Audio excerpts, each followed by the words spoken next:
Hello and welcome to the Ice Guys. This is the show that takes you into the world of the National Hockey League. Every game, every day, from a betting perspective. With pro sports handicappers, Ian Cameron, Alex B. Smith, and various guests from the world of hockey and sports betting.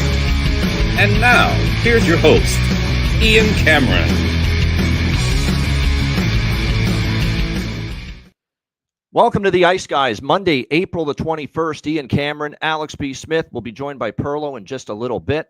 And joining us on the show, we have another guest, a first-time guest on the show, all the way from Sweden, where he just finished his current pro season over in Europe and Denmark. Oscar Froberg on the show, goaltender. We love goalies here on the Ice Guys show. Oscar, welcome to the Ice Guys show. How are you? Thank you. I'm great.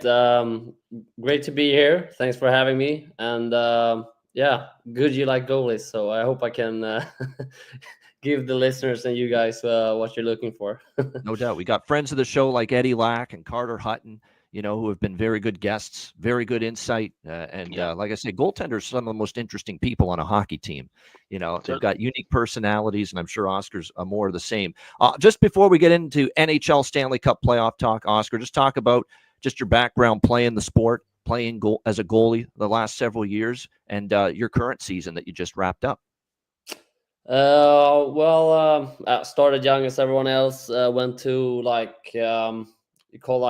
I know you have a different system there with high school and then college, but it's kind of like hockey high school in Örebro there in SHL. So we're there 4 or 5 years. Then was in Allsvenskan, second division in Sweden for 2 seasons. Played in Norway, played in Alps League in Slovenia. Then I decided to go back home to Sweden. Played in a top team that they still down there in the 3rd division in Sweden, but they're aiming to go up every year. Got kind of injured there. Was almost close to quitting hockey, but decided I wanted to study. And then when I started studying, because I moved back to Stockholm where I'm from, I was like, I can't quit. So played last year and this year in the Swedish 3rd tier Division 1. And then this year got the opportunity to end the season here in Denmark, which I'm very happy about because we were going to have a good team in Division 1. But I think in October, they came in and said, we're out of money, so we're going to sell people. And it's a little bit easier to go sell guys that's players. But as a goalie, it's only 2 spot for 2 guys. So your league's the United Football League of hockey over there. They can't pay their players properly. Yeah, exactly. Yeah. It's a wild league. It's like every team every year they be like, we're out of money, and they complain about it in the media. And then we're some players that's, I would say, pretty fortunate to get a good salary where you can study on the side, or it's perfect to take that opportunity actually to study on the side while you're playing that division, because first half of the year it's not that long travels and stuff like that. So no doubt. I got to flash these comments up. We've got so many. And by the way, Oscar, all the people that are in our YouTube chat, they're almost in the chat every day. They're loyal viewers and listeners. We call them the Ice Guys show family because it's, they're just loyal. They show up every day. They've got some hilarious comments. You tell me if they're on the right frame of right thinking here with this. Nick Alvento, William Nylander as a guest. Unreal. There you go. He does look like Nylander. How about that? The William Nylander from Wish, maybe. But yeah, we that's good. Hey, I take it. He's a good-looking guy. So you're probably thinking, can I get his bank account right now? Yeah, probably. Yeah, that's the difference. Also, a big difference. If that works going into a bank to get a loan, then you're all good. Just need his ID, and then we're good to go. That's his twin. Yeah, jeez. Yeah, exactly. The 3rd brother. No doubt. So talk about players you grew up, idolizing, players that you respected. You obviously, when you're a young kid and you're getting into hockey, there's players, your favorite players. There's players you enjoy watching, or you want to basically be, kind of pattern your style after certain goaltenders, and they could have been forwards or defensemen as well, maybe that, but certainly goaltenders or any players in general that you said, wow, I really like these players. You grew up really idolizing certain players and cheering for them. Who would those players be for Oscar Froberg? Well, first of all, we can start with the boring answer that I think every Swedish goalie born in the 90s has their favorite goalie, and that's Henrik Lundqvist, obviously. Yeah. He was like tearing it up in the Swedish elite best league. Suits on television, that guy. Unbelievable. Oh, yeah. Incredible dressing. Incredible. Yeah, he's good with his image. I got to give him that. Yeah. But yeah, him. And then I think when I actually, like, I decided I wanted to play hockey when I was like 1-2 years old, because it was pictures of my dad. He was in the net, lower divisions in Sweden, but he was kind of, when you're young, you do everything you want, like everything like your dad do, you want to do. So he was an idol. So then I decided to be like, yeah, I'm gonna be a goalie. And then I liked like Matt Sundin, obviously Stockholm guy, and I had a Toronto Maple Leafs jersey when I was a kid. So unfortunately, Nylander got there. I didn't, but I'm happy still. And then, of course, when you got older, watch NHL more. It was like Jonathan Quick. Who else did I like? Steve Mason when he was in Columbus. I remember. Oh, that's a great choice. I like it. Off the grid a little bit. Deep cut, yeah. Yeah, but he had such an amazing year. So I was kind of early on that. Like, try to look in the NHL, like which guys are playing good, which are having good years. What are you doing? That's like I can maybe try to take after. So yeah, I liked him in Columbus. Then he had like some down years, I guess, after that, but kind of revived himself in Flyers a bit. So, but yeah, he was like the first like guy that wasn't like Swedish that I kind of watched and liked. Yeah, that's a good list. That's a good, especially of course the goaltender Jonathan Quick and Henrik Lundqvist. I mean, the last 20 years, they're right up there on the Mount Everest of NHL goaltenders. Definitely for the last 20 years. There's no question with the careers they definitely. Did I hear that right? You're a Leaf fan. It seems like if you had a favorite NHL team, is it the Leafs? That's the thing. Like I never had like a favorite team. I kind of like have favorite goalies more, and it was kind of going through periods. So and same in Sweden. Weird wise, I never had like a favorite team growing up, because I guess my parents didn't have any favorite team. But I was visiting Vancouver a couple of like 2 years ago, so watched 2 games there, and then I said like, yeah, I can follow them a little bit more. So I say that if I have to choose one now, it's Vancouver. Like, but of course, like Rangers when Lundqvist played there, because I was kind of biased. Yeah, no doubt, because Lundqvist was there. You were a Ranger fan at that time because you just loved Hank Lundqvist so much. Just a terrific goaltender, and you know what? He was just the consummate professional. Everyone said he worked hard, and he never had an incident off the ice. Like always, just acted professionally. Always spoke to the media. Like goaltender, especially, doesn't always speak to the media every single game. It felt like Henrik Lundqvist every single game made himself available to the media and spoke on behalf of the team. Yeah. So just a true pro. Not only great goalie, but just professional, start to finish, his whole career. I had this conversation actually in a bar in St. Paul about a few months ago, and I said the league made a grave mistake during that time not promoting Henrik Lundqvist more. Based on what we've seen, certainly now with him on TV, he was the perfect guy to have really represent the league. And that's no diss on Ovechkin or Crosby at that time, but to have had Henrik Lundqvist to be a European star that could have easily crossed over. He spoke perfect, clear English, so there was never any of that issue here in the States. He, like I said, he was on an original 6 franchise and a popular franchise in a big-time city. There should have been more of a push from the league to really make Henrik Lundqvist as great as he was. And granted, he didn't win a cup, and he was a big star. But I think there really should have been more of an onus to where he should have been a household name, just like Crosby, just like Ovechkin and some of those guys in his time. I agree, especially with that market in New York, like the biggest, like no offense to Devils or Islanders, but the Rangers are the original 6 team in New York, which is like the biggest stage you can play on.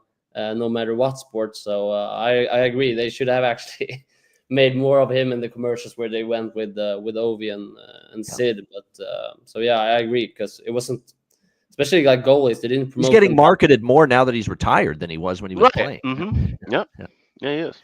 He is, no doubt. And of course, being on TNT certainly helps that out, no doubt. All right, let's get into a little Stanley Cup talk. Yesterday, I'm not going to say much about New Jersey, Carolina, other than that was utterly pathetic by the New Jersey Devils. Pathetic in that hockey game. What were the shots? 35-8 at Carolina at one time. It was Jacob Markstrom, a fellow Swede of Oscar Froberg, absolutely under siege that entire game. It was a shooting gallery on that poor fucking guy. I mean, my goodness. I mean, it was just ridiculous. They just could not get the puck out of their own net. There was a time for the first two periods of that game where it felt like New Jersey didn't even break past the center ice line like they couldn't even get into the Carolina zone for a good chunk of that game. That's how much Carolina dominated. And it could have been a lot worse than 4-1 Carolina if not for Jacob Markstrom. So I figured New Jersey would have a tough first game. I thought they'd be better than that, though. That was an utter ass kicking by the Carolina Hurricanes in that game. And like I said, it could have been worse than the 4-1 final score. But obviously, it's back to the drawing board. Everything has to improve for the New Jersey Devils going into game two if they're going to win that game and have a chance in the series. Battle of Ontario, Ottawa, Toronto, great game. It was great to see Ottawa and Toronto facing each other in the playoffs again for the first time in 21 years. And Toronto owned the Battle of Ontario in those playoff years 21 years ago, and they started off this series owning it. 6-2 win. I thought Ottawa at 5-on-5 did some good things. I thought they played solid at 5-on-5, and the game was there. It was 2-1 at the time. And then Ottawa comes unglued and unraveled. They lose discipline. They lose composure. They take ridiculous penalties, just awful penalties in that second period. Toronto basically played that whole damn second period on the power play. And sure enough, they capitalized on it twice with power play goals to really extend the lead at that time to 4-1. And it really felt that sequence of just lack of discipline, lack of composure from this young Ottawa Senators group. And to me, it looked like a team that was running around trying to make hits rather than play hockey. And I get trying to play physical, but it got to the point where that was in their mind more than actually trying to win the hockey game. And it was at their detriment. And at the end of the day, Linus Ullmark does have to be better. I don't think it was a great game from him, but you also can't give up the quality areas of the ice, like the slot, letting Oliver Ekman-Larsson, the first goal of the game, just walk down Main Street and just rip it like that. It's just too easy, when you allow that kind of thing. So, and then Ottawa, you know what I like about Toronto? The professional demeanor. Like, we're not screwing around this year. We mean business. We're trying to wipe away those playoff demons and playoff failures of the past. Brady Tkachuk's chirping the bench. Ottawa's trying to, get them to punch them back, because Ottawa's trying to start fights and start scrums late in the game there. Toronto just ignored them for the most part. Just stared straight. Brady Tkachuk was chirping the Leaf bench at the end of the game. The Leafs are just staring straight ahead, totally ignoring him, acting like he's not even there. It's a focus team. There's no question. And unfortunately for the Senators, they showed a lot of lack of maturity last night. Immaturity creeped into their game, and they're going to have to stop that nonsense pronto and stay out of the box starting in game two if they're going to win this series. Again, it's only one game, but there's a lot that Ottawa's got to fix in that regard. And then the late game, Vegas, I give Minnesota credit. It was a solid effort by the Minnesota Wild, but Vegas gets the win 4-2. What an incredible finish from a betting perspective in that game. 3-2 in the dying seconds, and the whole betting world was waiting on bated breath. Did that fourth goal, that empty net goal by Brett Howden count?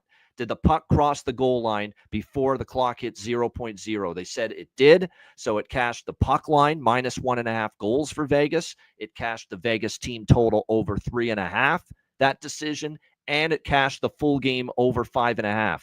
All with that one decision to count that empty net goal that made it 4-2 for the Vegas. And I'll take it because I had a piece of Vegas team total and the full game over. So we were winning thanks to that decision.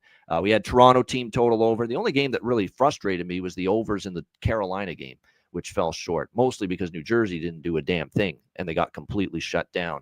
But that's Sunday in a nutshell there. Yesterday, Alex, your thoughts on what we saw on Sunday? Yeah, Carolina and New Jersey, that was a great live betting game. And I kind of said that on the show yesterday. I was able to clean up well in the second period.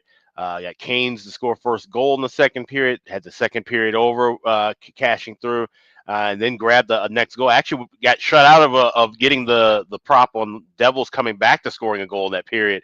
Got the old wheel and then kicked out. But that was a fun run of live wagering. Did get some of those bets out to the people on Patreon as well. So that was a good game from a wager perspective. Then you go move on to the Battle of Ontario. And we talk about this all the time, especially in the first round of the playoffs every year. There's always a team that, puts themselves behind the 8 ball and basically gets themselves knocked out because they play undisciplined hockey. And it was just quite evident that Ottawa's just not really ready for prime time. And I get that they were trying to rattle and get under the skin of the Leafs, but at that point with Ridley Gregg, with that cross check that could have been a 5-minute major in a game misconduct, and then it gets rescinded down to a 2-minute major. At that point, I actually took Sens to score next goal plus 245, even though it was a power play in the advantage of Toronto.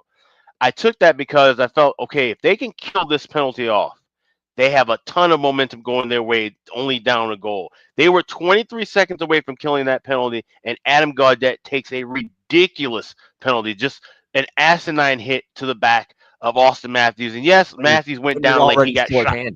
Yes. Now Matthews went down like he got shot with an AR-15. Okay, yeah, I didn't love that. Absurd. I didn't love that either.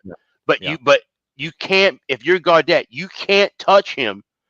In the numbers when you're 23 seconds away from killing off. Yeah, and you're 23 seconds away from killing off a penalty that should have really been a 5-minute major. That really Gregg hit, in my opinion, I thought that was warrant of a 5-minute major in a game misconduct. And then Gaudette damn near does the same thing about a minute and a half later, and that's really what killed them in that game. That gave all the momentum to Toronto. They scored 9 seconds later on that 5-on-3. And like you said, Toronto, they're here for business. They're not here to mess around. They know what the rivalry is all about. They're not even worried about that in the aspect. Like I said, they gave all the 2-minute minors late in the third period. The referees have already kind of shown they're not going to let this bullshit get out of hand in these lopsided affairs. So it's now on Ottawa to rein it in and play the hockey you've been playing all year long. We haven't seen them play undisciplined, sloppy hockey like that throughout the season. You can't afford to do that now. Not to that extent.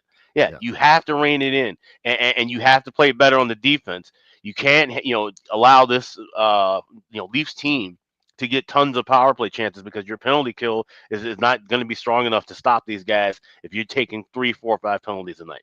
So they have to clean up. Not when you have Austin Matthews, Mitch Marner, this guy that you see on the screen right here, William Nylander. Exactly right. So so they're gonna light you up if you give them chances. So that's what Ottawa's got to do. They got to clean it up in game 2. And then the last game, they said Minnesota gave a valiant effort, but you can just see that Vegas is just on another level. Vegas just really didn't have to put much effort or energy, and that's when they're at their most dangerous. With their size, Vegas, I thought, as that game they did. They did, but when Vegas, especially at home, can just kind of lean on you and control pace, and they look like they're playing at a 60% effort, even though not that they're giving 60% effort, they just look to be playing effortless hockey. That's when they're at their absolute most dangerous. They looked like that for the majority of that game, got out of there with the win. Now the big thing is, can Minnesota try to steal a win in game 2? If they're going to have any chance in this series, they have to try and steal momentum with a game 2 win. Right now, it's the most important game 2 victory for a team that's down 1-0. It has to be with Minnesota. If they want to win this series, or you at least have a puncher's chance, you got to steal one in Vegas. And they were close to doing it in game 1, but they got to just keep that momentum, keep that energy. Don't look down on themselves. Just keep rolling forward into game 2. They lost the game, but one thing I'll say about Minnesota Vegas, the cross ice feed from Kirill Kaprizov to Joel Eriksson Ek on that first Minnesota goal, fucking sick, unbelievable pass. Incredible vision by Kirill Kaprizov on that goal for Minnesota. Unfortunately, it comes in a losing cause, but that still, I wanted to mention that because it was a beauty feed from Kirill Kaprizov. Oscar, I know, like you said before the show, it's with the time change, you don't get to see all of every game. But your thoughts on not just the Sunday games, Oscar, but if there's anything you want to say from anything that happened Saturday in the other series as well, just anything comes to mind about the playoffs so far. Unmute that. Now, there you go. No, but as you guys said, I think that I would usually watch the long highlights, like the 10, 12 minutes one, so you get kind of a feel of how the game was. And as you said, like it felt like Ottawa did everything except playing good ice hockey. It felt like they had that. You could see that they're like, this is the first playoff game for a lot of guys on that team, and just like probably looked like they were too pumped up to be like a battle of Ontario. That they were just like, yeah, we're gonna hit, we're gonna be aggressive, we're gonna do, and that, as you said, Toronto looked like we're here to win. We're just not gonna get into that kind of stuff. And for Minnesota, yeah, they battle hard, as you guys said, but I think especially since, like, for me, Vegas is, I have them picked as the Stanley Cup winner, because I think they're the team to beat in that conference, and especially with their depth in their like first three lines, it's tough. Like I think Gustafsson played great in net, but he's got to do something remarkable, and Kaprizov and Eriksson X got to also be on their A game if they're gonna have a chance to win some games in this round. And for Devils, I think it's gonna be, now they lost, I guess, 2 more guys. So Markstrom, Slatison, Cody Glass. Thank you for bringing that up. I forgot to. Jacob Markstrom clearly he's frustrated, right? His team is playing like shit, playing like ass in front of him the whole game. He's fed up. He's had enough. And someone's bothering him from Carolina right in front. He thinks he's slashing with the stick, the Carolina player, and he hits his own teammate, Cody Glass, instead. And now the Devils are saying Cody Glass may miss some time because of that. Friendly fire from his own goaltender. Yeah, that's you never do that to a teammate, Oscar. I know that. Yeah. No. I don't. I feel like I would get a slashing penalty 2 minutes and cost the team if I hit the right player. So I try to just save the puck. But Markstrom is I think that's what I like about him. He's very energetic guy. He got that old school feeling that you see. He had the game against Seattle this year. I think he was pissed at the players in front of him and like slapped them, the Seattle players. But he still made like 3 unbelievable saves that game. I think they were like saves of the year. But with so many injuries, they already have Hughes down, and I think it's going to be really tough for Devils to overtake Carolina in that series. Yeah, I would agree with that, especially if unless things change dramatically for New Jersey in Game 2, like it was so bad. It's like you got nowhere to go but up after a game like that, and how bad it went for New Jersey. All right, let's get into Monday's 4-game Stanley Cup playoff slate. We have 3 Game 1 matchups, 3 series getting underway with Game 1. We have 2 Game 2s actually, and 2 Game 1s. That's where we're at tonight. So we'll begin with Montreal taking on Washington. Capitals minus 190, home favorites. 6 is the total here in this game. Logan Thompson is expected to start. He was the first goalie off the ice, so it looks like we kind of expected to be ready to go for Game 1, but because of how vague Spencer Carberry, the head coach, was, we weren't fully sure if he would, but it looks like he's going to be good to go for Washington. He will return.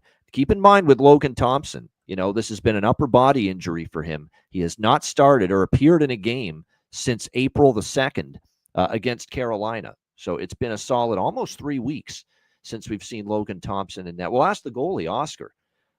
If you are out 3 weeks and you barely, skate on the ice, you certainly don't play in a game, is that a major obstacle for you to overcome, or could you just slide right back into the net and find your form quickly again? I mean, he has had an unbelievable season, so probably has great confidence, but still, it's not the ideal thing that I would want before a playoff to be out 3 weeks. And then you have also like, how long did he practice for? Is it like, does he have been like on 2 full practices? I don't feel like it's nicer when we have like kind of like a plan. Maybe he worked it up. Then they have like said that like you're gonna start the first playoff game. That's the plan. Then he's like a little bit more advantage mentally. But especially in the NHL, I feel like a lot of those goalies talk about it. You heard Thatcher Demko during the season, he said like, I haven't got the reps in yet because I've been injured so much, and those those reps are pretty important to get. So especially like I looked at. I think that Washington has 1 game the last 10 where they have allowed like less than 2.5 goals. Like the other 9 are more like 3 and up. worse. So their defense hasn't been that great the last games of the season either. So yeah, I still believe in Washington, but I mean it's a tough position to come in for Logan Thompson.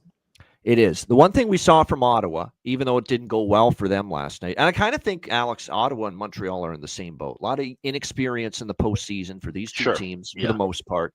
But the one thing Ottawa did is they did carry the play in the first 5-10 minutes. Like, they were in the Toronto zone. They didn't score. And Toronto, of course, got the first goal with the Ekman-Larsson goal. But, Ottawa did come out with good energy. And they were in the Toronto zone. They had chances. They were carrying the play a little bit early. I think Montreal could early in the game here tonight against Washington. Remember, Washington has not played a real intense game of hockey in a month because they've had everything clinched. They've been trying to get Alex Ovechkin the record-breaking goal to beat Gretzky, and they have just the lack of intensity and balls to the wall, all-out effort hockey has not been there for the Washington Capitals in a long period of time, and I think Montreal could seize on that early. I'm on the Montreal Canadiens to score in the first period. Again, you can get a reasonable price on that. Minus 125, minus 130. Some books have as high as minus 140, but shop around. You can get still a pretty solid price on the Habs to score in the first period. I like what Jonathan's thinking with the full game over 2.5 for the Habs because, look, the Washington pattern has been give up 3 goals. That's true, and I think in this first game they could be vulnerable. I prefer those looks than the plus 160. I think this is a gettable game for Montreal. I worry about them for the series. That's why I took Montreal a little bit pre-series position because my thought is this is a game they could get game 1, but then Washington makes their corrections. Carberry's one hell of a coach. That's why they've had such a great season. They'll get better. They'll make their corrections as it goes along, but I think game 1 is gettable. The only concern I have is it's been Chalk City. The favorites have been rolling so far. 5-0 for the favorites in the Stanley Cup playoffs, and all 5 favorites cashed the puck line and the team total over. So that's why I'm taking the Washington team total over as well in this game, because the favorite has cashed their team total over 3.5 every game. And Montembeau's had a nice season. This is his first taste of the Stanley Cup playoffs. So we'll see if he's ready for it, and he's got to do it on the road. So it's a lot of different bets I've got going here. Montreal goal in the first period, a little bit on the full game over 2.5 for the Habs. I've got the Washington team total over 3.5. And obviously, if I've got all those bets, I like goals in this game, and I do. So I'm on the first period over 1.5 and the full game over 6 here as well. I do think it's going to be a higher scoring first game. And Washington, I know what the record is. Alex has it, I know. But the Washington first period over run has been something else. So it's 21-5, 21-6, something like that. That's the run for the Washington Capitals with first period overs. First period over 1.5 is like a 21-5, 21-6 run for the Washington Capitals. It's been a great bet. So I think goals early, goals throughout the game. And I think both teams could honestly hit their team total in this one. Alex, what do you think here? Game 1, Montreal, Washington.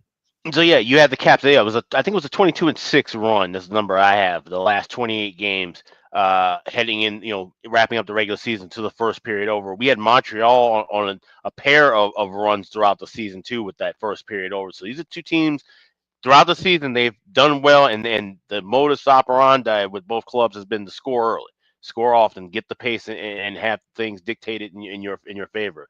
So I like the over trifecta here, but I'm playing this kind of like how you should do in the regular season. I'm going full game over 6 at minus $1.10. I think that's a worthy price. I'm also going both teams to score in the first period, plus 164. I got that over at FanDuel. First period over, I will be waiting for it. Minus 130, minus 125. We can wait a couple minutes, try to grab that closer to plus money, at least within the pick'em range. So I'll be waiting for the first period over in game, but going with both teams to score in the first and full game over pregame. And I'm also looking at that prop. Like you said, it's been cashing because we've been seeing favorites winning on the puck line. We've been seeing a lot of empty net goals. I'm going to go with empty net goal in the game. Yes, plus 110 at BetMGM. Now, if you like either side to win the game and get an empty net goal, you can get Caps plus 220 or you can get Habs plus 525. I just want an empty net goal from either side, so that's plus 110. I'll be adding that to the card as well. All right, good stuff. I like a lot of those. I will get into props in just a moment. First, Oscar, your thoughts on this game. Who do you like in the series, and who do you like in game 1 here, Montreal, Washington?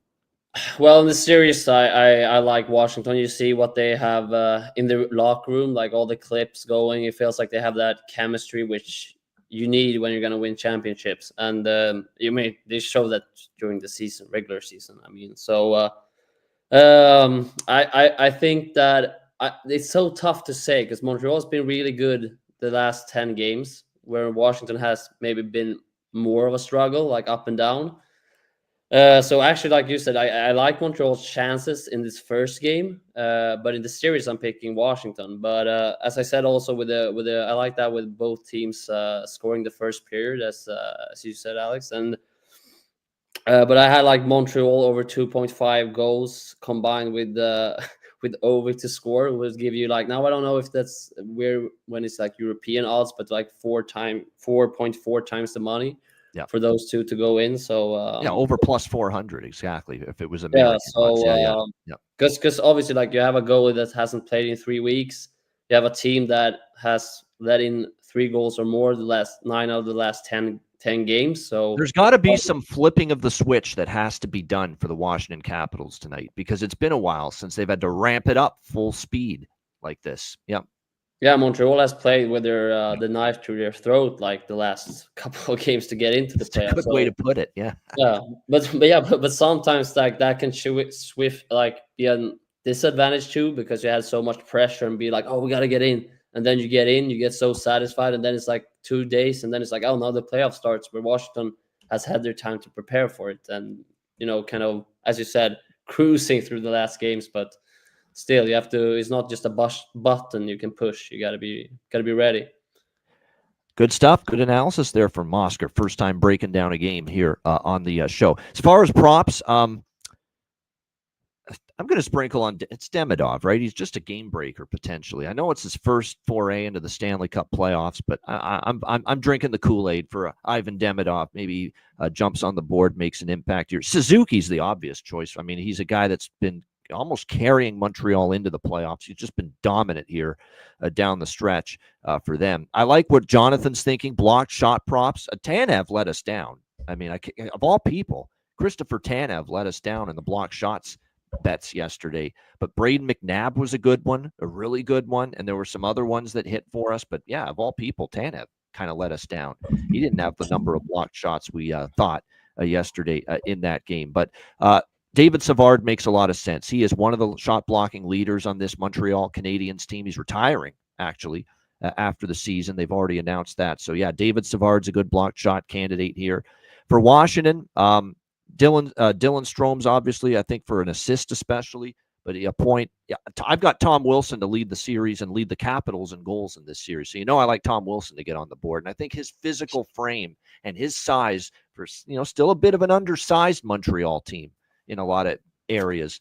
That's where Tom Wilson could be able to fit in and make an impact here offensively in this series. I'm going to throw out one crazy one at you because he's had a career best in goals with 14 this year on the fourth line for Washington. I would not be shocked to see tricky Nicky Dowd score some goals for them in these playoffs. There's a little flyer under the radar for you. Nick Dowd, career best goals this season. I know only 14, but he's got that Joel Ward potential. Elevates in the playoffs and a short-handed goal because he's a penalty killer, down on the fourth line. Watch Nick Dowd for Washington somehow make an impact offensively. If not tonight, I think at some point in this series and beyond for the Washington Capitals. I think that's a nice little under-the-radar, off-the-board type of suggestion there, no doubt. We got Perlo in the house now. Perlo, Montreal, Washington, have at it. Yeah, I think I actually like Montreal here. I think this was sort of like what Alex was saying about the St. Louis Blues, but it didn't work out for the first game. I think Washington was on vacation a little bit going into the season, and I just like the energy of Montreal. I'm going to put a little, especially in the first period, I'm going to put a little bit on Montreal money line. Montreal to score a goal at minus 130 is a good look. And of course, I do like the over 1.5. I like the goals in that first period. I think Montreal's going to come out with a lot of energy here. be able to pot one early. The only thing I'm a little worried about is their road record on first periods hasn't been very good. So I'm going to be a little bit light on it. I'm going to go a little more on the over first period, though. I do like the over for the game as well, but I got it at a 5.5. I know it's a 6, still kind of like it. But these two teams, especially Montreal's, most of the games they're going to win, it's going to be overs. They're not going to really be shutting a lot of teams down. As you said, they're a smaller team, especially on defense. They're going to have to rely on their speed. And speed is what's going to kill Washington here if Montreal does take this series. It's going to be their speed that does it, because Washington's not the fastest team in the world. Fast teams generally score a lot. So I got so with that in mind, I also took the team total over. So I got a lot of bets on this game. But most of them are on the Montreal side. I also like Montreal to get the first 5 shots in the game. You can get that at minus 110 on FanDuel, or not FanDuel, sorry, DK. For what it's worth, Ottawa got the first 5 shot, the young, spunky, inexperienced team against Toronto last night. So there might be something to that just Montreal's energy carries them to be the first team to get 5 shots tonight. Yep. Yeah, one of my favorite bets yesterday was Carolina to get the first 5, and they got that very easily. Now it's minus 214. I got it yesterday at minus 135. But also, you were talking about props. Look at Goulet. Goulet for blocking shots. He's really good. He's a really good pick for blocking shots. And for Washington, I would look at Van Riemsdyk. Van Riemsdyk is their main shot blocker there too. So. That's a good one, too, no doubt. All right, St. Louis and Winnipeg. This is obviously game 2 of this series. Jets up 1-0. Winnipeg minus 190, home favorites, 5.5 being the total in this game.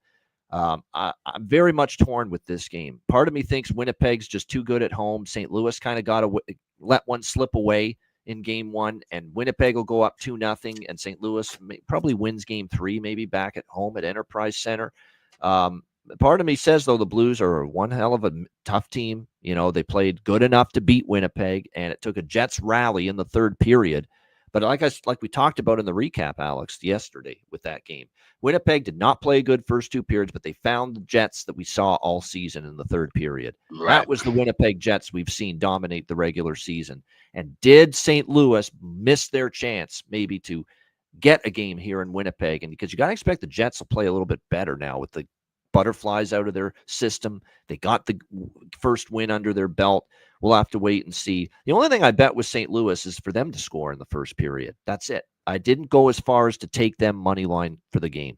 I think obviously they're going to want to bounce back. They're the team that lost, obviously, but you have to factor in they have not won in Winnipeg this year. But again, you're talking about that first period goal prop being a bettable price, even money.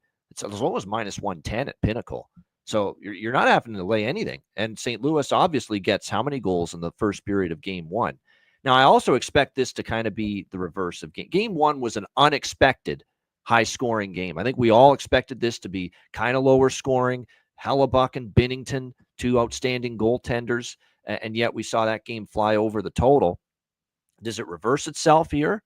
Or do we look at that game and saw, well, it was more wide open than we thought? You're still getting a 5.5. Maybe it continues that way here tonight. So I think you can make good cases either way. But the fact remains, for me, the one clear pregame position I like is just Blues in the first period to score a goal. Not to win the first period, not the money line, but just to score in the first. Same thing with Montreal.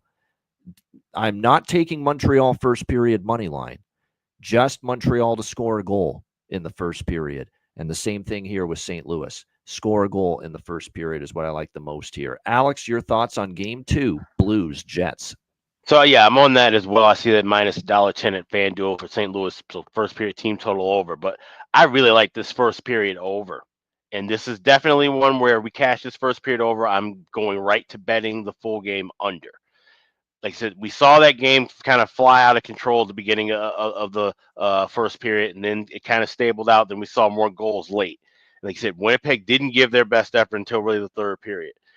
Either Winnipeg can carry over that momentum into the first period and establish dominance at home, get out to a 2-0, 3-0 lead, or St. Louis fights back And I could see this being a 1-1 or even a 2-0 St. Louis game. But either way you shake this, I see goals early in the first period. Now, when we get to the second and third period, that's when I think they're going to slam the brakes. We're going to see this game kind of slow down a little bit. And then we can go in-game wagering, maybe look for a live draw, things of that nature. But I like goals early, and then I like it to kind of maybe slow down and grab that full game under in-game. No doubt. All right, good stuff. Oscar, what do you think here, St. Louis, Winnipeg?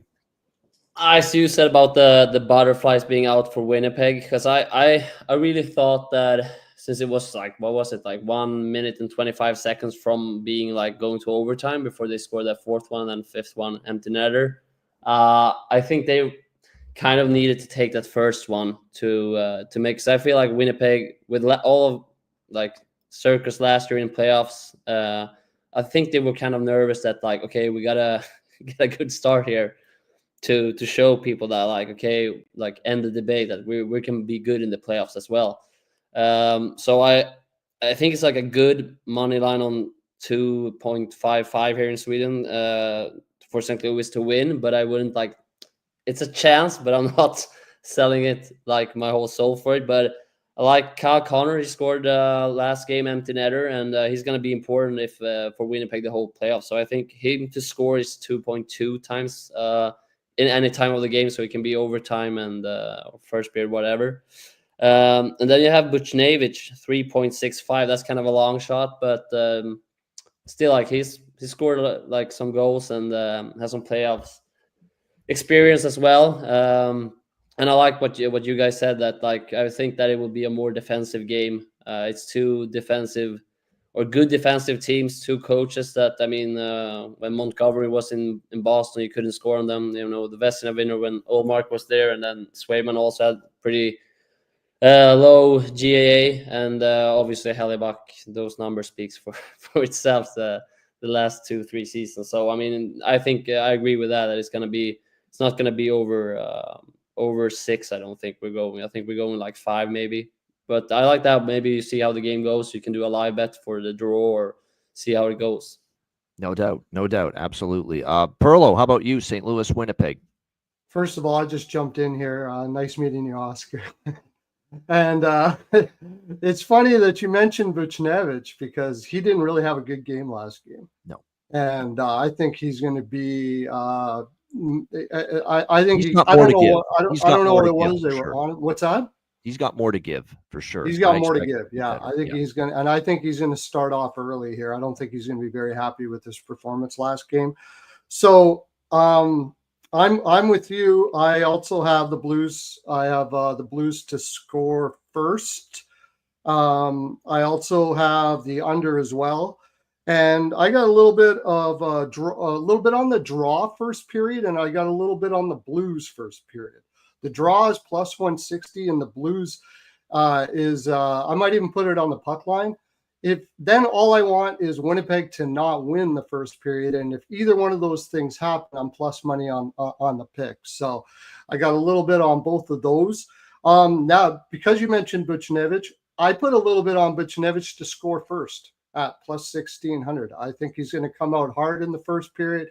And it was just great that Oscar mentioned that.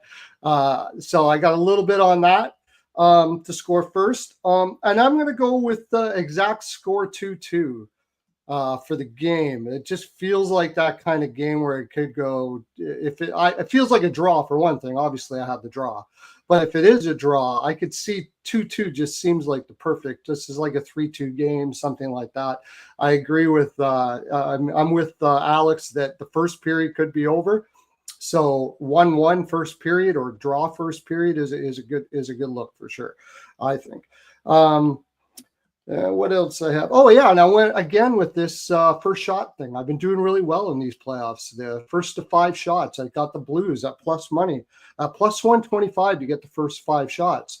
I think they're going to be the most motivated team. It's not my favorite one because Winnipeg is really good coming off the attack, but I think it's a pretty good look at plus money. As far as props are concerned, Kyrou over 2.5 shots is way too low. You can get that at minus 115. I would Wow. be very surprised Oh, if he wow. doesn't get over 2.5 shots. Well, in you've been this doing one. good with the shots props. For all my criticism and how frustrated I get with stat corrections, Oscar, they take shots. Sometimes half the time last year when I bet shots on goal props, I think I'd won over 2.5, 3 shots. I look back at the box score an hour after the game ended. The player's back down to 2 shots on goal. I'm like, what the fuck happened? It drives you crazy. I know it happens for sure. No doubt about it. But I worked on it pretty good this year. I really focused a lot on props, as you know. Head over. Yeah. Like I said, hit my Perlo's NHL POW. I'll put all my props up in the community that I have there today. But also, what did I have? Parayko over 2.5 blocks at plus 110. That's a good one. I like That's Parayko. a really He's a block good shot one. guy. I really like that block shots. For that Neighbors, won't you be my neighbor?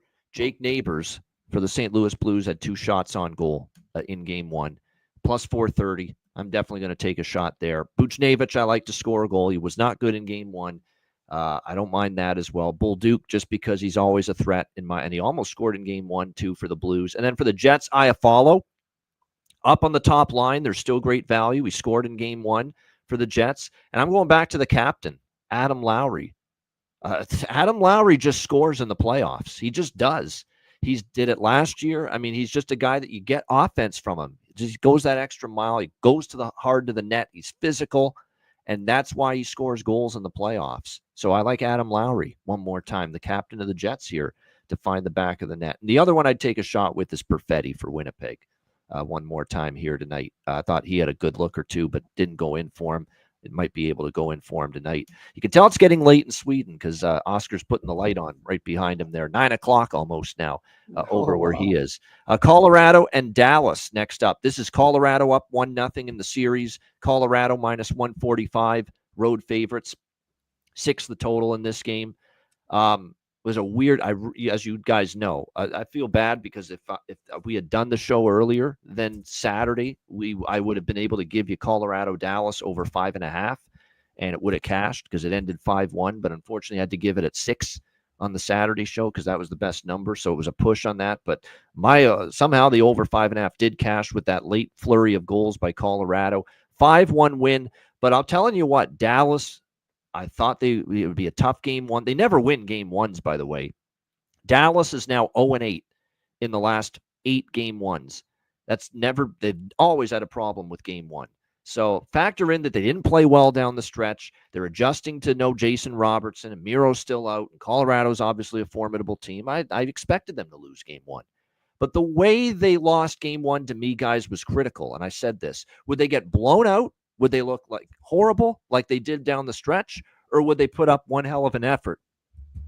Play a tough game, play Colorado pretty even, and even if they fell short, I'm like, that's still something they can build on. And it was the latter. They played a solid game. They defended better than I thought.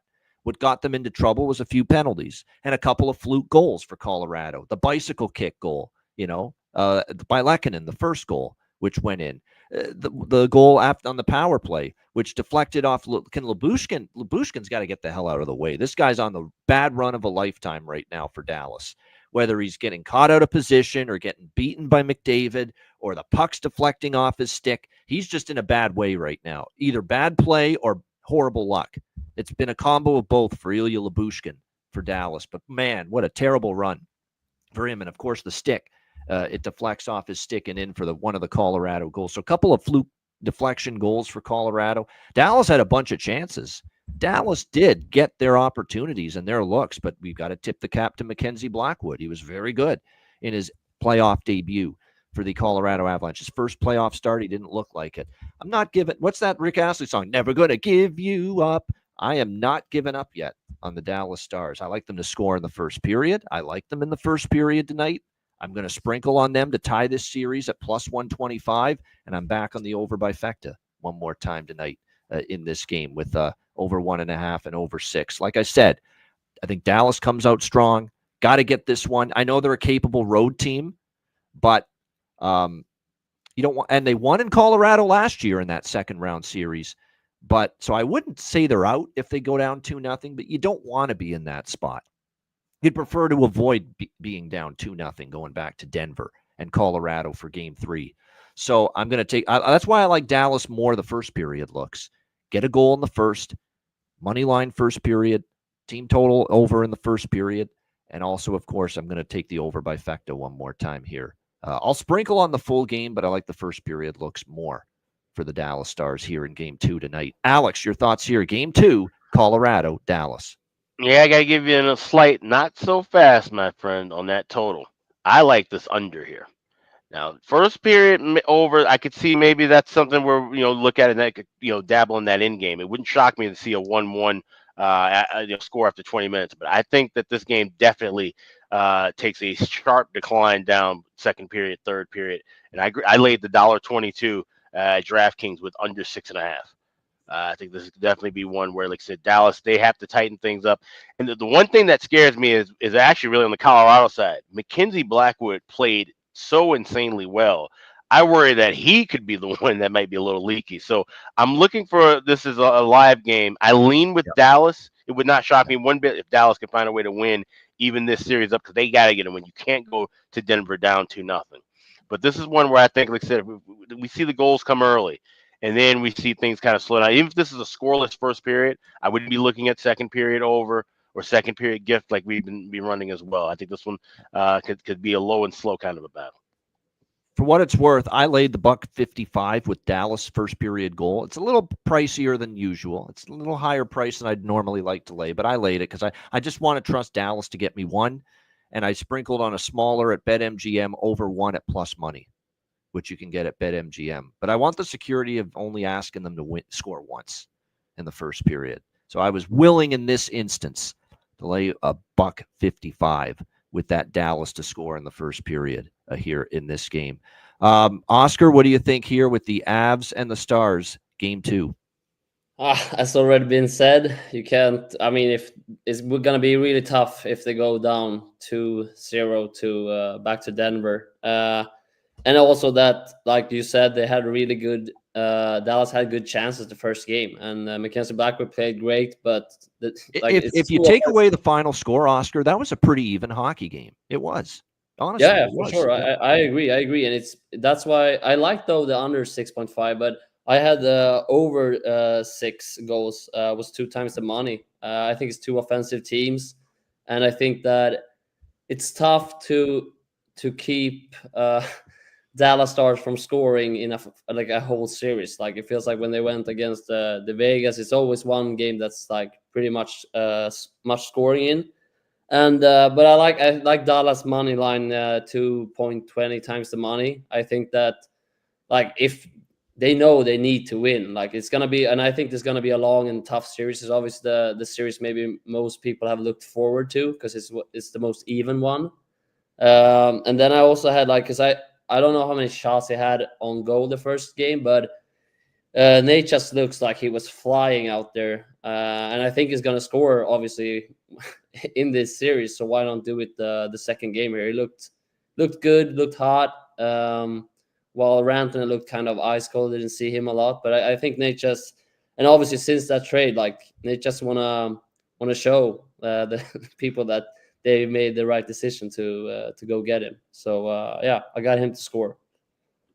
Yeah, I think when you look at it, too, I actually thought the Wyatt Johnston, Jamie Benn, Mikko line, I expected them to be more noticeable than they were. I thought they were kind of quiet in that first game. I'd expect that to change, though. I would, especially like Wyatt.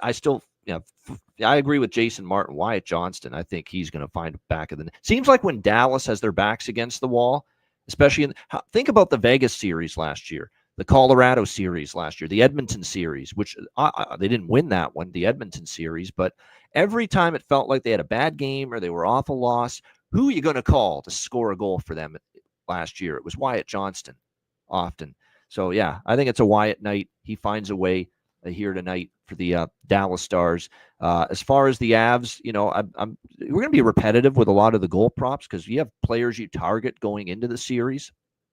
Big Val Nichushkin, I still like tonight, even though, he was a little quiet in game 1. Brock Nelson, I think there's still value. He's a guy that scored in the playoffs before, knows how to do it. Lehkonen and Natchez, take your pick. Anyone that plays with Nathan MacKinnon.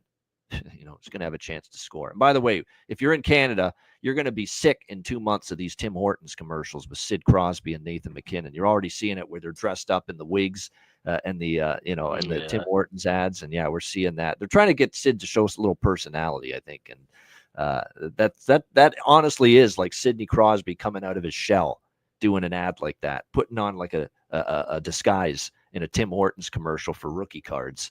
Yeah, that's Sidney Crosby showing his personality right there. It gets a chuckle out of you, but it's pretty basic ad when it's all set. But they're their best friends forever, Sidney Crosby and Nathan McKinnon. Perlo, what do you think here? Game 2, Colorado, Dallas. I want to take Dallas here. I really do. But that defense is just so banged up. It's hard to do it. That's the issue, right? Without Miro. That really is the issue. It has me worried for Dallas. Landeskog's out again for Colorado, by the way, which makes perfect sense. Jared Bednar started the series without Landeskog. We're not going to rush him, and you're not going to change a winning lineup in the playoffs. So not a surprise Landeskog's out again.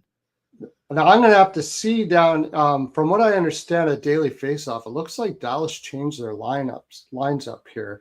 And if it is going to be like it says, then I have a play for the end of the show in this game. But I do like the over first period. I'm going to take Dallas to score first in this one as well. At the very least, like they're going to put it, like, I don't really want to take Avalanche in regulation because Dallas is going to leave everything out there today. They cannot, like you said, they can't go into Colorado down 2. That is just no way whatsoever. And I do like the over, but I don't like it as much as I did before. If it is an over, I think it's going to be both teams scoring all the way through here. It's going to go back and forth. It's going to be like the tightest over you've ever seen.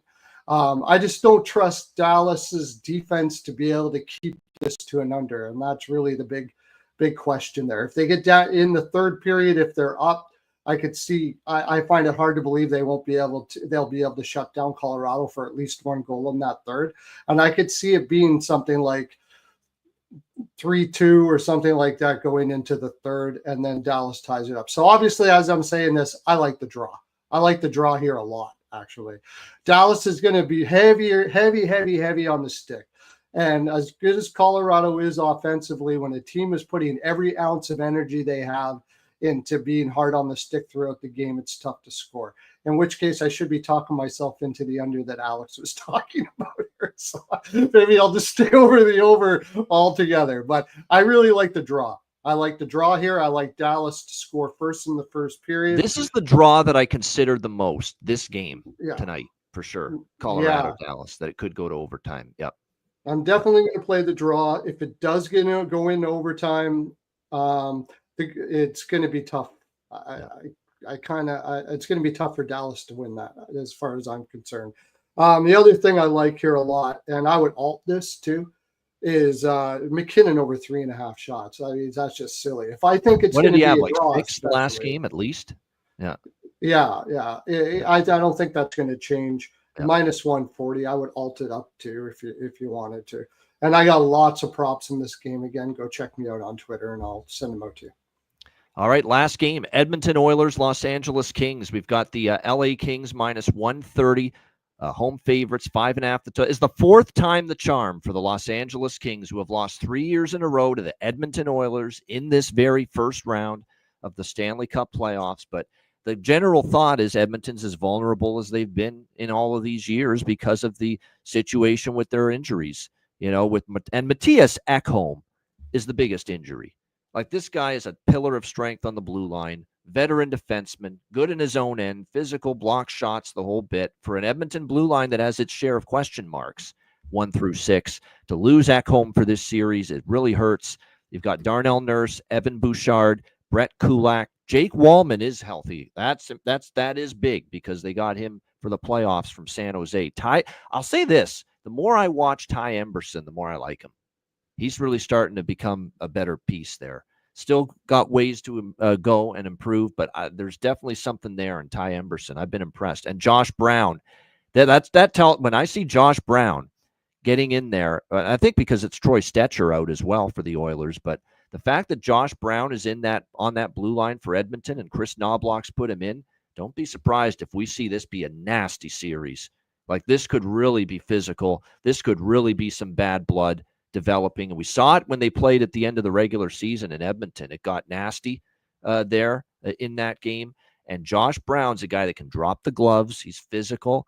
I mean, they brought him in. They want some more muscle on hand, Edmonton, for this game and this series. That's why he's in the lineup. LA is obviously a healthier team. Tanner Jeannot is the only injury on the injury report. Everyone else is good to go. As you can see, we've got the shirt. There it is. Skinner! Stuart Skinner in net for the Edmonton Oilers. We got to do it probably. Skinner! There we go. That's one of the best ones you could do in that voice. Yeah, but Stuart Skinner in net for the Edmonton Oilers. And, of course, Darcy Kemper, who's been – look, this is Darcy Kemper of the Colorado season again when he won the Stanley Cup there. He's been that great. He's been phenomenal, especially in this building. His numbers at Crypto.com Arena in Los Angeles have been spectacular. I just think this is LA's game to win. And I like them in the series. I'm not going to go over the moon here to bet them in game one. I'm going to dabble just small in the LA Kings here in game one on the money line, but I'm already pot committed with the Kings to win the series. So I'm not going to bet a ton of money on them here in game one, just a small bet. What I do like here, and Jonathan Davis knows this trend and how strong it's been, and I know this is the playoffs, and I know Edmonton's got Connor McDavid, Leon Draisaitl, and they're still dangerous up front. Zach Hyman, Nugent Hopkins, Connor Brown, you go on down the list, still a dangerous team. You're going to be biting your fingernails if you're me making this bet. But I'm going to take a shot because of all the playoff losses 3 years in a row against Edmonton for this LA team, that they come out and they shut the door early. They don't give Edmonton much. They play a really strong, structured team defensive game, maybe for the whole way, but I'm going to take my shot. No goal for Edmonton in the first period. Edmonton under 0.5 goals at plus 116 for the first period. I'm going to take my chance that the Kings, who are really good, shutting out the opponent in the first period at home, especially down the stretch, that they come out and they mean business. We're sick of losing to this team. We're sick of the Edmonton Oilers beating us the last 3 years. Let's play a great defensive game out of the chute, and let's keep them off the board in the first 20 minutes. And this Kings team, for as explosive and dynamite as the Oilers can be, the Kings have the defense to thwart it, at least in the opening 20. So I'm going to go with that at plus money. No goal for Edmonton in the first period of this game tonight. Alex, your thoughts here, game one, Oilers-Kings. So, yeah, I'm looking the same kind of way, but I'm more just leaning toward LA just coming out hot in that first period. So I like that first period puck line. Laying the half a goal, you can get plus 180 at Caesars. Best price available. Everywhere I'm seeing plus 165 or higher. So definitely worth taking a shot with them. Like I said, we know how well they've played defensively in the first period. But like I said, I think they have to get the offense rolling as well and establish the dominance. So this is the fourth time you've played this team. We know how it's gone back and forth, especially in LA. It was mostly Edmonton turning the tide in LA in those three previous series to get things kind of rolling in their favor en route to advancing. So LA has to really protect their home ice more than ever here. Now, Jonathan Davis said in the chat, Phoenix Copley was called up emergency recall. Got to see what that's about, because obviously you need Darcy Kemper. Hopefully that's something issue with Riddick, the backup. And hopefully not anything with Kemper. Like I said, I love LA in this series. I do have some future spots now with Kemper to win the Conn Smythe. That's basically my way of betting LA to win the Cup. And I think it starts here. I think it starts with getting out to a hot first period, a game one victory, and starting the trend of finding a way to beat Edmonton and move along in this playoff. So it starts one thing at a time. We'll go with that first period puck line. And then we'll be adding some stuff in game as well. Kuzmenko, Laferriere, Byfield, and of course, the Fogue Daddy, as I call him, the Fogue Daddy, Warren Fogle, the former Oiler for the Los Angeles Kings. How does he not? He got to target him in this series. And he scored against Edmonton, I remember, in the final regular season game between those two teams. So those are all the Kings props I like. Connor Brown for Edmonton. If I'm going to bet anyone on Edmonton, Connor Brown's with McDavid and Hyman, it looks like. to begin this series, and there's a phenomenal value with Connor Brown. As long as he's playing with number 97, Connor McDavid, great value on Connor Brown. And it looks like he's starting the series up there on that top line. Oscar, what do you think here? Good one. 4th year in a row in the first round. It's Edmonton, Los Angeles. Yeah, I agree with a lot you said. I like the Connor Brown thing. I think that it's the same when you play with McKinnon and when you play with McDavid. You always have a great opportunity to score. But I believe LA going to win this series. I think with Ekholm out and this being a pretty physical series with the big forwards like Byfield, Kopitar. Now they got Woolman back. That's a little bit better. If he would have been out, I think that it's just Evander Kane and Ekholm that is out now. But still, I wonder, Hyman and those Draisaitl has been in and out. McDavid, I think he got one game before or of the regular season before this. He had an assist, I think so. But they need to get the offense going, and they didn't have that many games in the end with their whole with the A squad. They got the B squad as I don't remember, but I saw it was some said that in an interview. So I like LA. I think they're gonna go as Alex said. I think they're gonna go out and take control right away of this series, and they need to. But of course, if Darcy Kemper is out, I think he was pulled when they won that game in the end of the regular season against Edmonton, 5-0. He was pulled, and Rittich, but he was on the bench for the last one where Rittich played. So, but yeah, I mean, if Darcy Kemper's out, that's gotta be that changes a lot of things, because Kemper's had an amazing bounce back year for him. So, but I hope he will play. So I like LA, and I think Kempe will score here the first game as well. He scored last time and had an assist on that 5-0 victory, and he's obviously huge for them. I think he's probably their leader offensively. If you just go of pure skills, I mean, Byfield and Kopitar, those are two-way kind of guys. So yeah, I go LA. I believe in them. Thank goodness on ESPN tonight, she's got a great game finally. One of the best in the business from a female NHL television standpoint the last 20 years, going back to Hockey Night in Canada days for her. Cassie Campbell-Pascal, she's going to be in the booth tonight in LA. Right. She's finally got a good game. No Ducks, no Sharks, none of that crap. Get that bullshit out of here. Finally, Cassie Campbell's going to have good teams, 2 good teams in the booth right now going into this game tonight. Perlo, what do you think here, Edmonton, Los Angeles? I'm on the same page on most things here. I forgot all about that not to score a goal in the first period, though. I am going to throw that in there. I do like LA. I like LA. Money line and puck line, I put a little bit on both in the first period. And I like LA full game a little more than you do here. I really like LA in this game. I just think that when they have full capacity, they're not tired. This is the stamp that they want to put on the Edmonton Oilers. This is the game right here. They've been pumped for this for a long time. And I'm sure the Oilers are too. But the thing that I have with the little issue I have with the Oilers is there's been a lot of lineup changes. And I don't think they just have the same chemistry, especially in the first game here. McDavid and Draisaitl have been out quite a bit. So now they're getting put in the lineup, and it's good that they're being put in the lineup. But I think you could see some chemistry problems, especially early. So I really like LA puck line first period.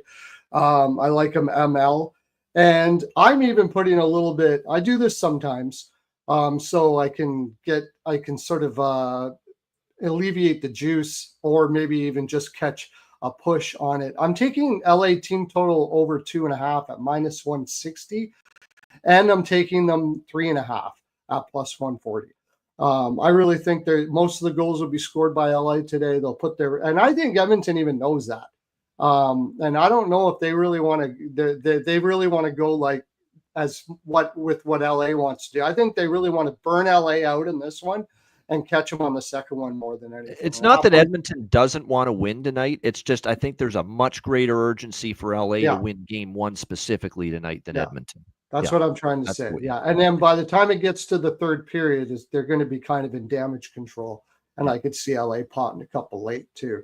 So, as far as props are concerned, I don't even know how this is a thing. LA is one of the best shot suppression teams in the league, no doubt about it. But I don't care what you say. Draisaitl's getting 3 shots today. There's no way. Over 2.5 at minus 147 is incredible value. You didn't mention one, Arvidsson. I think Arvidsson may be able to pop. Oh yeah, former King. Yeah. Former King. You can get over 1.5 shots. Super juicy. It's minus 186, so you might want to use that in a parlay. But I'm pretty sure he'll get 2 shots and to get a goal at plus 350 and to get an assist. Even he's playing with Draisaitl at plus 350. So if Draisaitl pots when he'll probably be on the assist. Kempe over 2.5 is minus 145 gold.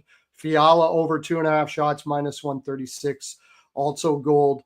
And Fiala's a shot machine most of the time. Yep. Yeah, most of the time high volume. Minus 136. That's probably my favorite prop of that game. I think Fiala will definitely get over 2.5. And Lafreniere over 1.5 at minus 170. Again, Laferriere. I know what you meant. You said Lafreniere. You meant Laferriere. Why do I say that all the time? Laferriere. It's easy to get them mixed up. Laferriere and Arvidsson on Arvidsson. different teams. Parlay those together as a shot prop, and you probably get some plus money, and that'll be a good one too.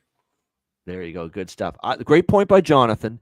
LA loses either at home. Oh my God. Let's say it's tonight they lose. Because look, Edmonton could win this game, even though I don't think they will. I mean, Edmonton's a good hockey team. They got the 2 best players. Let's be honest. Edmonton does still have the 2 best players in this series. Yeah. Connor McDavid and Leon Draisaitl. No question about that. That alone is why they can win this game and this series. But to me, the urgency is greater for LA to come out strong. And what I will say is, you want a test of mental strength and fortitude and how tough you are mentally. If LA loses this game tonight, game 1, thinking, oh boy, this team's beaten us 3 years in a row. Yeah. We lose game 1 at home with this all-time great regular season home record that we've had this year. Nobody's beaten. We've barely lost at home this year. We lose game 1 at home to these guys. You talk about a test of your mental strength.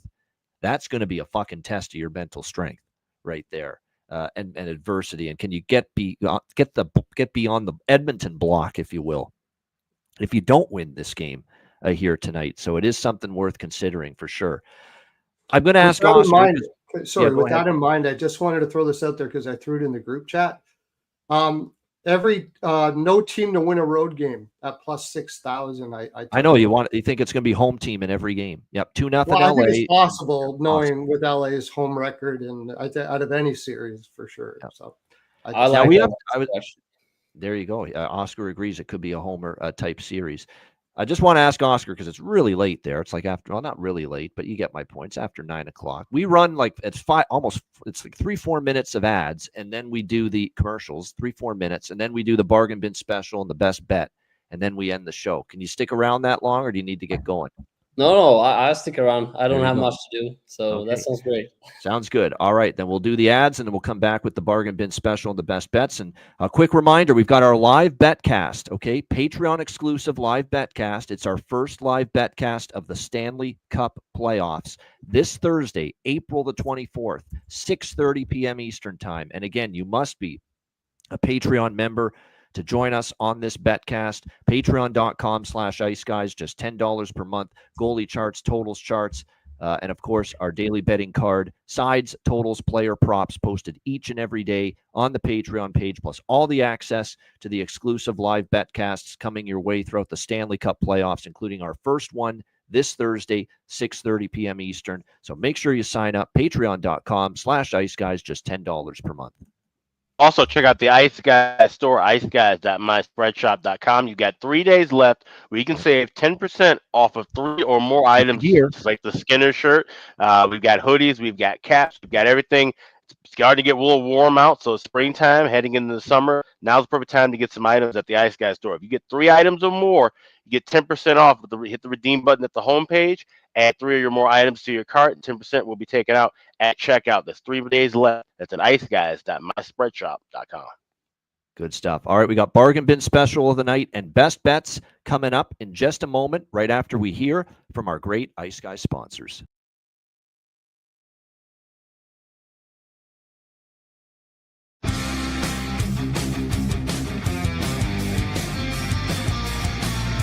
Support for the Ice Guys podcast is provided by Boston Hemp Incorporated, Tailgaters Social, and a big thank you to all that subscribe to the Ice Guys Patreon page.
Hey, Ian, I got to tell you about this app I've been using lately called Kalshi. Kalshi.com. Did you know it's the only place where you can trade on March Madness in all 50 U.S. states? I have heard about this, actually. Kalshi is the first and only legal prediction market that lets you trade on real-world events with the look and feel of stock trading, whether it's who will win elections, who will win the Grammy or Oscar awards, or what the price of Bitcoin will hit this year. You can bet you trade on just about anything on Kalshi. With over 1 million users across all 50 states and over $1 billion worth of trades, Kalshi is an absolute game changer.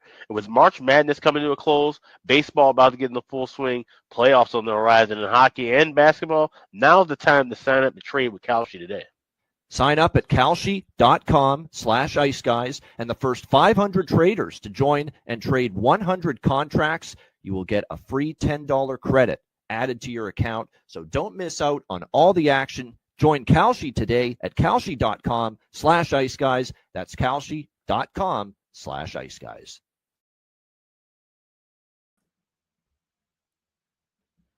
Shout out to all our great sponsors, including Boston Hemp Inc. 20% off using the promo code IceGuys at BostonHempInc.com. And check out the great trading platforms: sports, crypto, stocks, entertainment props, the Oscar Awards. And it's fitting with Oscar joining us on the show. Kalshi.com/IceGuys. Make sure you check that out. All right, bargain bin special of the night. Oscar already told me before the show he couldn't find one that was good enough for bargain bin. So he's going to take a pass on the bargain bin special. That's fair. That's all right. We got bargain bin specials from the rest of us here. Alex, bargain bin special. What do you got? We're going with two from the same game and the same player. Going to game one, Edmonton and LA. And Ian, you've been mentioning him, like I said, most of the regular season. He's definitely going to be a guy I think that's going to help this LA team win this series and go far into the postseason. It's Warren Fogle, the Fogue Daddy. You can get him anytime goal scorer plus 380 at FanDuel, but I'm going to go a step further and get him first goal scorer at 20-1 as well. So Warren Fogle, first goal scorer 20-1, anytime goal scorer plus 380. It's my bargain bin special for tonight. All right, I like it. That's on my prop card tonight for sure. Warren Fogle, Los Angeles Kings, for Alex B. Smith with his bargain bin special of the night. Perlo, bargain bin special. Well, you got me scrambling now. That was mine as man. Well. Go ahead. I mean, we don't care if it's duplicate. It's I'm gonna do. I'll share do. The wealth here. I'll do two. I'll take. I think you can get Buchnevich over. If it's, I think that should probably hit it. If I can. If not, I'll take Buchnevich over 2 points. Buchnevich over 2 points or ATG, whatever hits the bargain bin. All right, there you go. Buchnevich, let me just take it's close with Buchnevich. Let me just double check on that. You can go over 1.5 points, definitely would. I'll do the price checking for you right now. Plus 470 over 1.5 points. Yeah. That's Over FanDuel. one. Yeah. Let's Let's, do over. you know what? Actually, let's take that. I'll just take that. Yeah. I'll All take Buchnevich over 1.5 points. There you go. Okay. Buchnevich over 1.5 points for the St. Louis Blues for bargain bin special of the night for Perlo. My bargain bin special of the night, even though I like Edmonton in the game, Connor Brown at plus 550 is bargain bin worthy.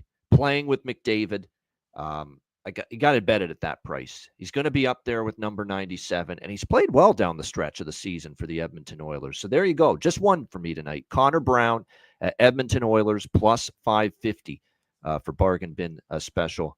You know what? Actually, no. Give me two. I'll go with two. Jake Neighbors, St. Louis. I will take that. Won't you be my neighbor? He had 2 shots the last game for the Blues. He's plus 430 at FanDuel. So there you go. 2 bargain bin specials. Jake Neighbors, St. Louis. I got one more too. I forgot. But check to make sure that he's on the top line, because I'm seeing that he is on Daily Faceoff, but on other sites I'm not. Dadonov. If he's on the top line, okay. I really like him today. Yeah. So both of those I'll take. All right, there we go. I just want to give a note too on your first argument that over 1.5 points of Buchnevich. Now that was plus 470 at FanDuel, but I just went and clicked a goal and an assist for a parlay at FanDuel plus 771. Oh wow!